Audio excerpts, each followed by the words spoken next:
What's up, everybody? It's your boy Al. Hope you're being blessed. Hope you're being prosperous. Hope everything's going well with you. Um, Quick question: Is hip hop music today the new crack in the black community? I just had this thought process. Is it the new crack? Is it being used as the new crack in our community? Is hip hop just not just the music, but hip hop in general? Is it being used the exact same way to tear down the black community as crack was? Everybody knows the story about crack cocaine by now. I'm sure you do. If you don't, um, it has been uncovered over the years that crack cocaine was put into black communities, certain black communities. Um, was not something that black people came up with on their own. Was not something we just cooked up.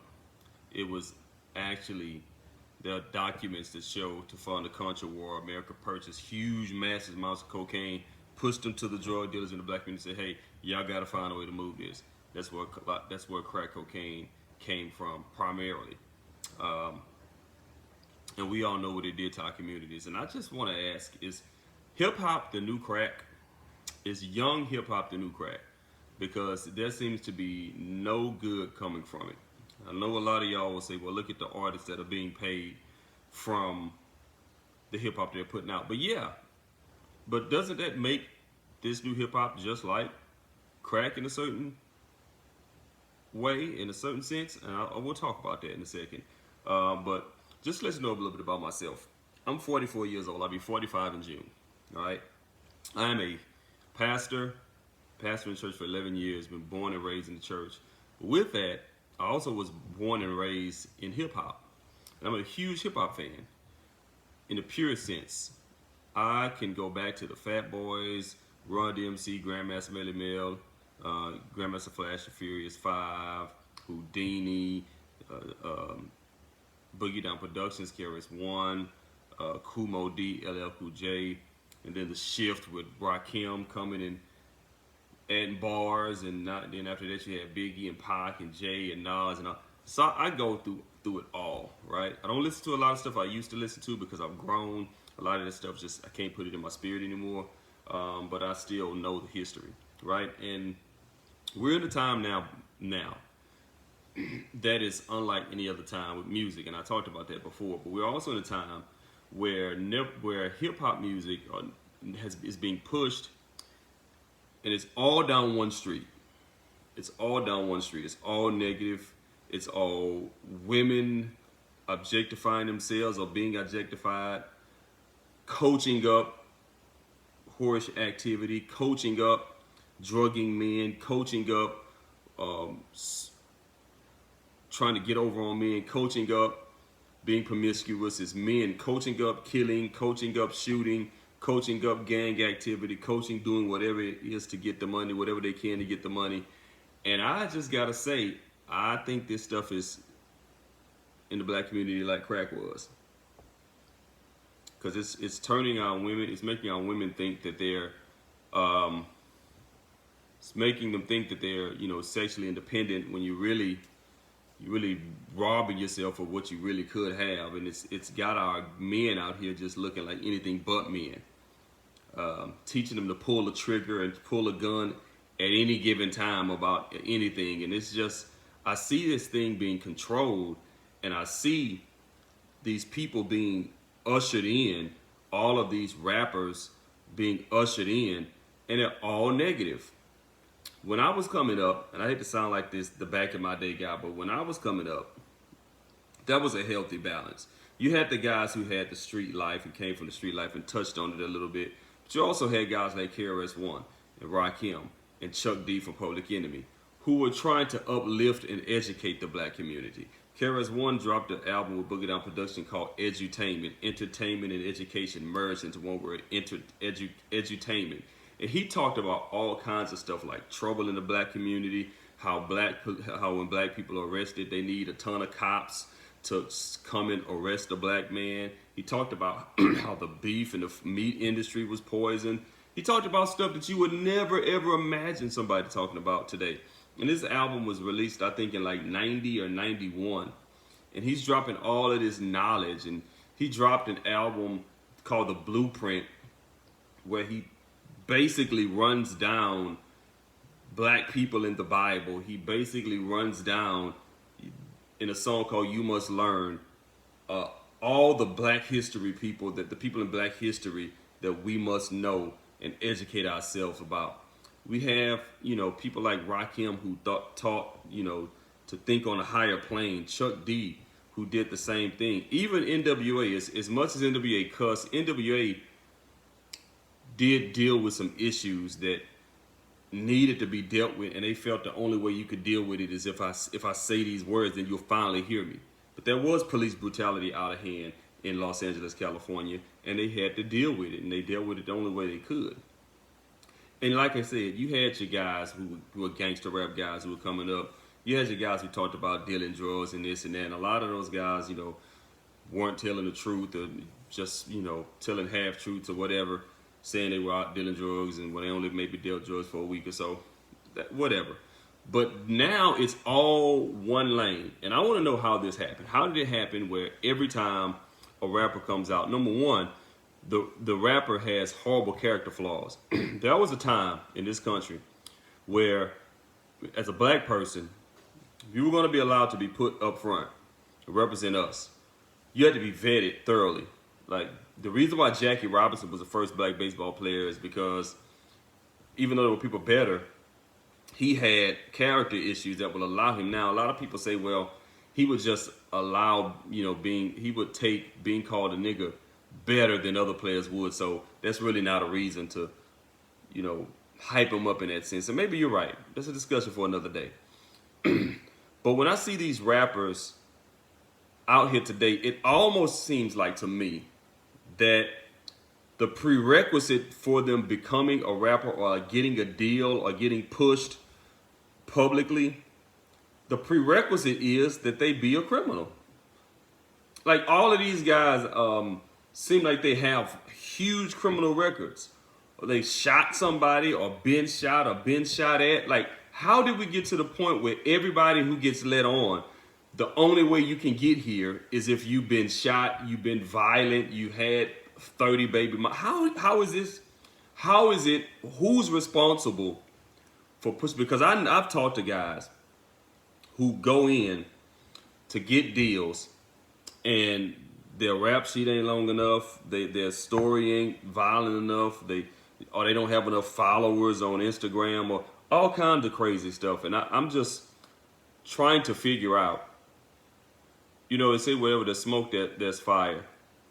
And historically in our community, whenever something has been a huge detriment to our community, you can rest assured there's somebody behind it. Crack was a huge detriment to our community. Somebody was behind it. Slavery was a huge detriment to our community. Somebody was behind it. Jim Crow was a huge, detriment to our community. Somebody was behind it.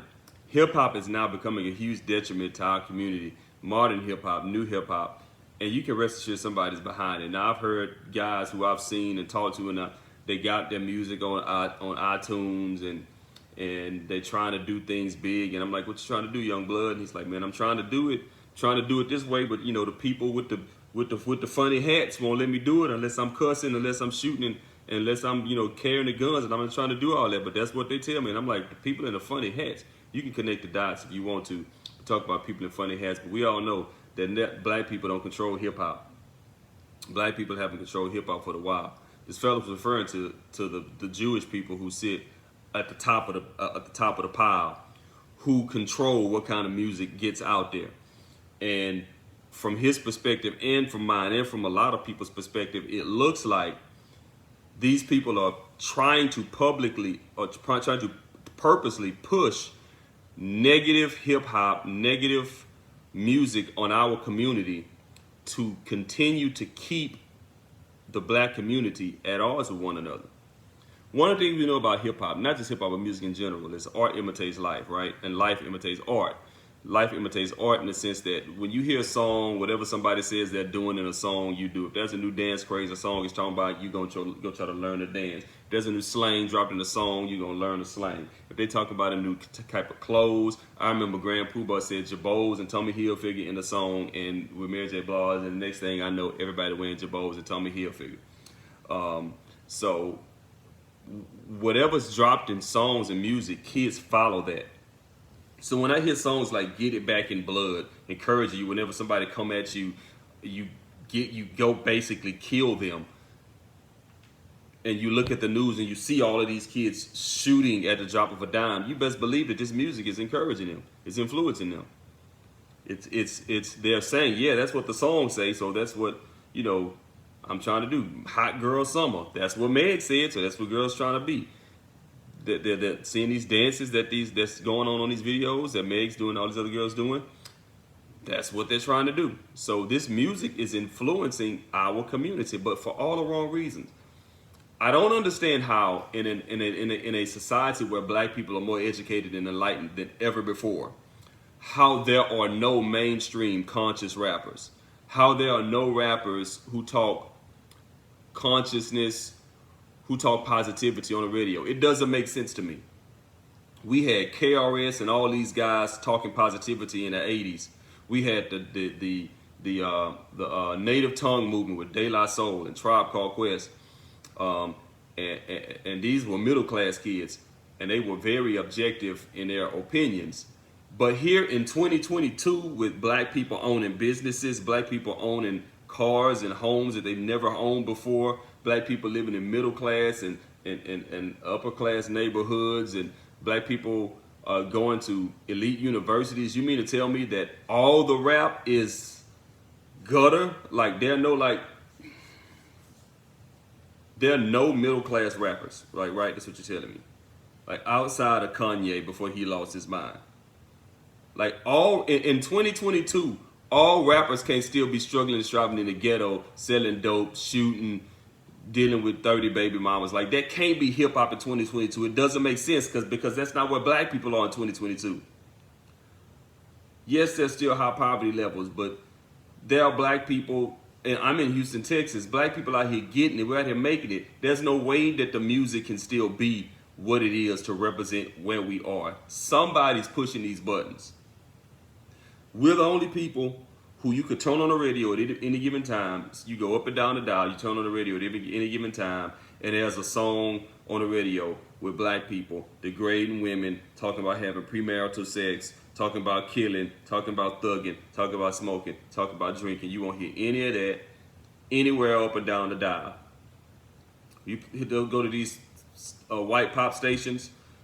These little boys ain't talking about, getting it in. They talking about holding hands. Can I get your number? The childhood innocence that we used to sing about, that's gone. We don't sing about that kind of stuff anymore. It's all, as soon as the song starts, it's in the bedroom.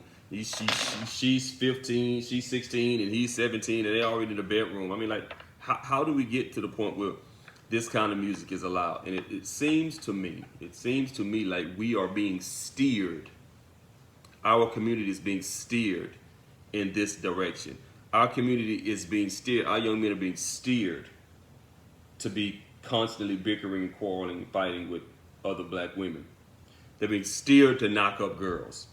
I see all these dudes all the time so proud to knock up a girl without a wedding ring on. Steered that way. It's in all the music. It's all over the place.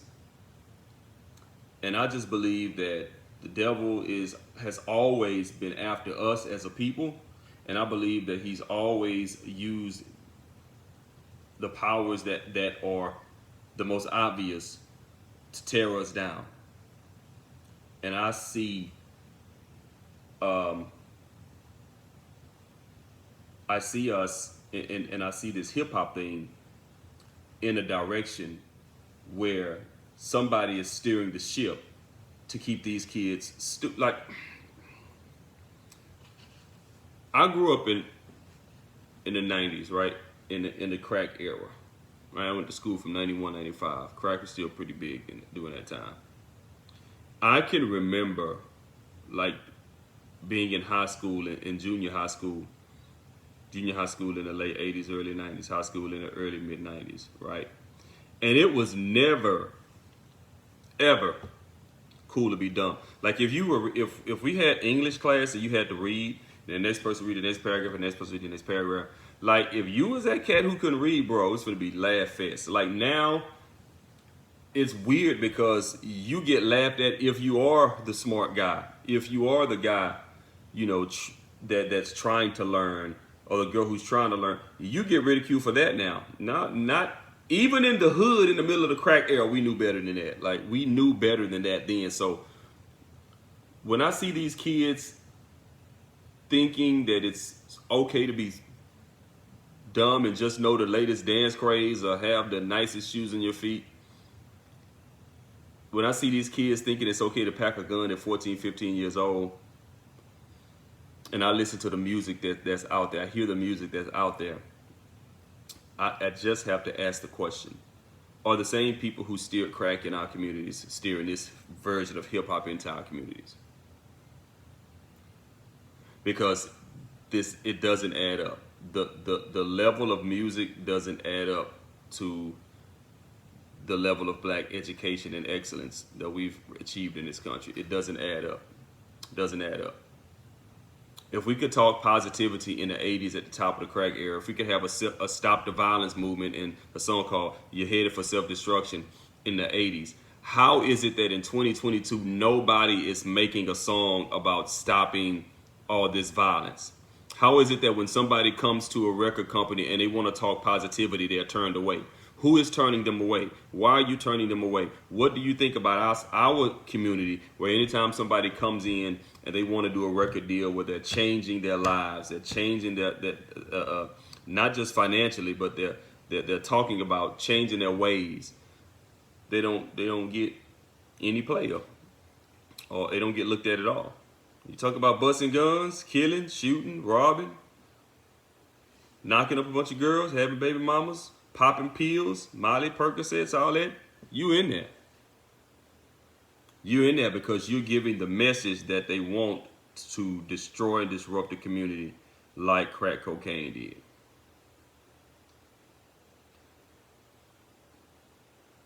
It's just something to think about. If you're my age or close to my age, think about it. We're in a time that we've never had this kind of time before in hip hop music, and it's a shame because hip hop is at the top of the pile now. We fought for years and years and years to get hip hop at the top of the pile. Now hip hop is at the top of the pile, and it's just all craziness. It's all negativity. Unless you want to unless you consider them always talking about all the money they're making. Positivity. Let's talk about that real quick. So somebody said, we were talking about this, and somebody said, man, look at all of these money these artists are making. They can't all be negative.